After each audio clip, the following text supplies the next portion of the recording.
eyi o ko Alpha Kane hono gardiɗo joguiɗo konngol mouvement président Yeeyo Fuuta cellule mo Dakar eyyi min gari hannde min mbaɗi assemblée générale ɗo e Pikine e ko yettere Allah no feewi ɓiɓɓe fuutankoɓe fof gari e keewal no wayatno ni kadi machallah wayi noon min mbaɗi hono bureau ngo min gardini min mbaɗi coordinateur amen min mbaɗi secrétaire général e min mbaɗi kadi hono chargé de communication min mbaɗi kadi hono ɓe ngannduɗa kadi des charge toppitiɓe affaire fedde nde ene wayno machallah réunion ngo waɗi fayide ɗo e Pikine men ko rendinde ɓiɓɓe fuutankoɓe fof e kuuɓal nde gonata gotum ngam findinde e wadde sensibilisé ɓiɓɓe fuutankoɓe ngannda en mbawa yaade gaga en dentani ɓiɓɓe fuutankoɓe ngannda en mbawa yaade gaga en gonani gotum ndenninɗen doole men ndenninɗen gandal men gonen gotum ngam yoltude hujjaji meɗen en won mouvement président Yeeyo Fuuta hande e ala to heddi nanama banggueji foof kono ene wayno ko hande kadi fiyande ɗimmere nde fuɗɗoto rendinde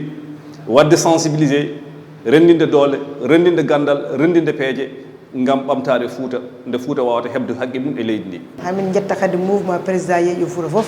e gardogol madame la présidente Kelle Ndiaye hande no min mbaɗanno ko assemblée générale alhamdoulillahi rabbil alamin jettoɗo goddirreɓe samawati wal ardi min mbaɗi assemblée générale o e dow jaam e cellal min gayni ɗum kadi dow jaam ala duho ala haydara won noon ko responsable tan goni ɗo henna min jewtidi min batti bureau amen e dow cellal e kadi e nanala e kadi ko famodiral hamin gayni ɗo henna joni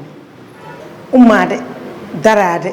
jippo e terrain liggade ko Fuuta ɓamtori wonde haɓɓere wotere gummo pour haqqe e ko ganduɗa woni ko Fuuta yiiɗi ko min mbawa dañde saabu sohaɓe fuutankoɓe foof koko ummi sa yi hande assemblée générale o machallah yettere Allah hewɓe gaari hay sernaɓe ɓe ganduɗa meeɗani yaltude hande jalti sababude assemblée générale o mbiyanmi ko mouvement président Yeeyo Fuuta koko ummino ni kono min ɓeydata ko ummade won noon joni jonde natti wadde ko ummade tan heddi hamin gummo hamin kadi ƴetta juuɗe amen hamin guero kala ɓi fuutanke to wawi wonde eno woniri yo ar min gona fandu wotu gona haɓɓere wotere min mbawi haɓanade hujjaji amen ko arte e dow Fuuta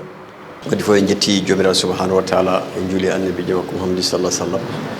en goni e lewru korka teddudu gari hawrude ɗum ɗo ko sénégal naɓe foof jeeyi ɗum tengti e fuutankoɓe ɗum ɗo ko Fuuta foof foti weltade en khalifaɓe diine Fuuta e ɓiɓɓe leydi Fuuta foof e kala diwan dowri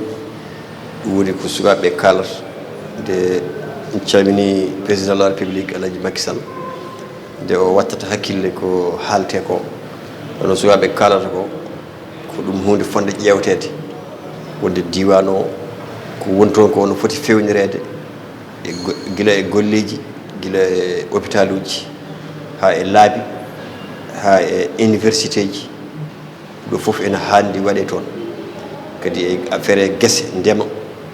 awo gaynaka projet ji tawa yimɓeje liggo kadi ressource uji gonɗi e nder Fuuta ɗi beele ɓiɓɓe fuutankoɓe ne mbawa yitade en koye men par ce que neɗɗo o jogui e diwan makko tan ko jogui ko yi leydi makko waalo e ressource uji makko ko ɗum o jogui par ce que kamɓe aɓe jaaha caggal leydi aɓe gandi ko woni caggal leyɗele ɗe ɗum noon leydi men ndi kadi kamɓe lamɓe ɓe aɓe poti wattude hakkille e diwan o so tawi ko banggue jinggol fuutankoɓe jinggi eɗen gandi ko keɓata ɗo e oɗo dumunno ko e Fuuta hay goto yiiɗa ɗum sindo sago men Fuuta foof heede caggal makko wonda e makko kono noon ɓe o halfini entourage makko ɓe o halfini poste oji ɗi ganduɗa ene poti darade pour ƴeewa ko manque e nder Fuuta mbawa ɗum fewnude ɓe poti wattude hakkille e ko haalte ko ɓe ganda ɗo ko aduna neɗɗo awa dañde ko ɓuuri bande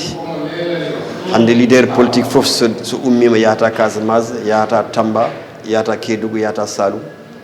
yahata koɗo jeeyaɗo yahata ko Fuuta ko toon bandiraɓe muɗum